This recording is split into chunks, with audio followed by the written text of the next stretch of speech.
In today's tutorial, I'm going to show you how to scan for viruses and malware that may be present on your ASUS laptop, tablet, or desktop computer. So this should hopefully be a pretty straightforward process here, guys. And without further ado, let's go ahead and jump straight into it.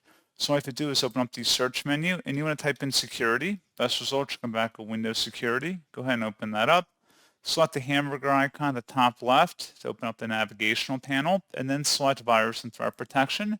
Select the quick scan option on this page, and that's all you have to do. So pretty straightforward process, guys, and as always, thank you for watching. I do hope those will help you out, and I do look forward to catching you all in the next tutorial. Goodbye.